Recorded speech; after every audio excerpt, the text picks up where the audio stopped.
అనుదిన నిత్య జీవపు మాటలు. దేవుని నామానికి మహిమ కలుగునుగాక. దేవుని వాక్యాన్ని చదువుకుందాము.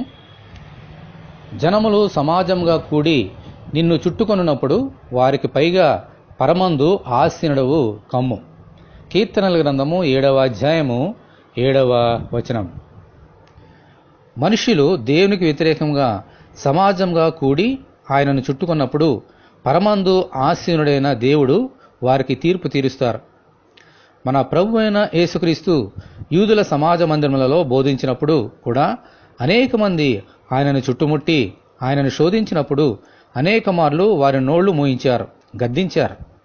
అయితే ఆయన రెండవ రాకడ సమీపించుకొలది మరి ఎక్కువగా సమాజంగా కూడుకొనమని దేవుని పరిశుద్ధ లేఖనంలో చెప్పబడిన రీతిగా జనములు సమాజ మందిరములలో దేవుని మందిరములలో ఆయనను ఘనపరచుటకు సమాజంగా కూడుకొని ఉన్నప్పుడు వారి మధ్యలో ప్రభువు ఉండి వారిని దీవిస్తారు.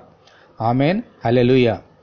మనుషులు సమాజంగా కూడుకొని ఆయనను నిజమైన దేవుడిగా అంగీకరించి ఆయనను మహిమపరచి ఆరాధించినప్పుడు ఆయన దర్శనాన్ని, ప్రత్యక్షతను పొందుకుంటారు.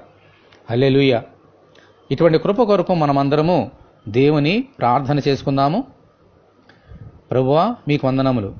సమాజ మందిరములలో దేవుని మందిరములలో కూడుకొని మీ నామమును హెచ్చించినట్లును ఆత్మతో సత్యముతో ఆరాధించినట్లును ఈ వాక్యం వింటున్న నీ బిడ్డలందరినీ అలాగున దీవించి అటువంటి కృప అనుగ్రహించమని ప్రభువైన యేసుక్రీస్తు ద్వారా ప్రార్థన చేయుచున్నాము తండ్రి.